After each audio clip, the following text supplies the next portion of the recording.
Hello guys, welcome to our channel. তো guys, আজ এই ভিডিওতে আমরা কথা বলবো মোহনবাগান সুপার জায়ান্টের কিছু ইন্টারেস্টিং আপডেট নিয়ে। তো ফাইনালি মোহনবাগানকে নিয়ে সবচেয়ে খুশির খবর বেরিয়ে আসলো। তো সেটা তোমরা অবশ্যই বুঝতে পারছো, একটা বড় সোয়াব ডিল হতে চলেছে। তো গুরুত্বপূর্ণ কিছু আপডেট রয়েছে, ম্যাকলারেনকে নিয়েও আপডেট দেবো।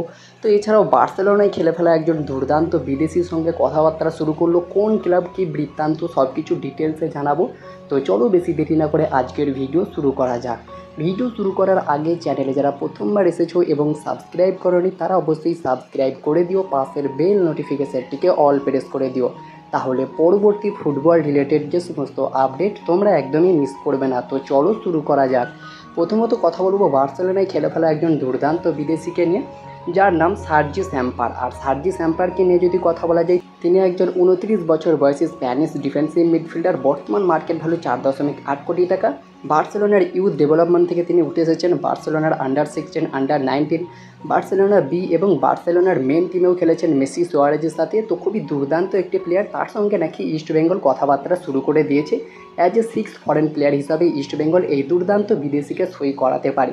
তো দেখা যাক ইস্টবেঙ্গল এই ডিলটা ডান করতে পারে কি। পাশাপাশি আজকে সবচেয়ে বড় বিগেস্ট যে আপডেটটা বেরিয়ে এসেছে সেটা হচ্ছে অস্ট্রেলিয়ান অজি বিশ্বকাপের জেমি ম্যাকলারে, তার অফিসিয়াল অ্যানাউন্সমেন্ট মোহনবাগান আজকে করে দিয়েছে। কালকের ভিডিওতেই তোমাদেরকে জানিয়েছিলাম ম্যাকলারেন তিনি ভিসা টিকিট পেয়ে গেছে, কলকাতায় আসতে চলেছে। এবং আজকে অফিসিয়াল অ্যানাউন্সমেন্টের পর জেমি ম্যাকলারেন তিনি নিজেই জানিয়েছেন আই অ্যাম কামিং। সেটা তোমরা স্ক্রিনের ওপরেও দেখতে পাচ্ছ।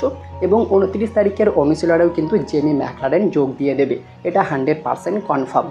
তো জেমি ম্যাকলারেনের অফিসিয়াল অ্যানাউন্সমেন্ট নিয়ে তোমাদের কি মতামত অবশ্যই কমেন্টে জানিও। পাশাপাশি মোহনবাগান নাকি একটা বড় সোয়াব ডিল করতে চলেছে, যেটা কিন্তু দীপক টাংরি এবং প্রীতম কোটালের মধ্যে হতে চলেছে। দীপক টাংরি তিনি কিন্তু কেরালায় যেতে পারে, যেহেতু জিকসন সিং কেরালা ছেড়েছে, আর সেই জায়গাটা ফুলফিল করার জন্য দীপক টাংরিকে কেরালা নিতে পারে এবং প্রীতম কোটাল আবারও মোহনবাগানে ফিরতে পারে। তো এই সোয়াব ডিলটা হলে কতটা ভালো হবে অবশ্যই তোমাদের মতামত কমেন্টে জানিও। আর মোহনবাগানের 6 বিদেশি কিন্তু চূড়ান্ত হয়ে গেল।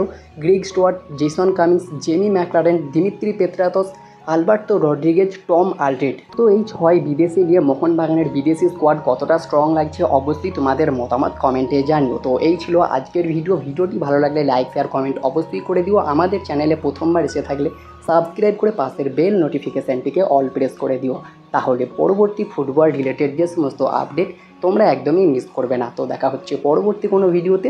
Bye bye, have a good day.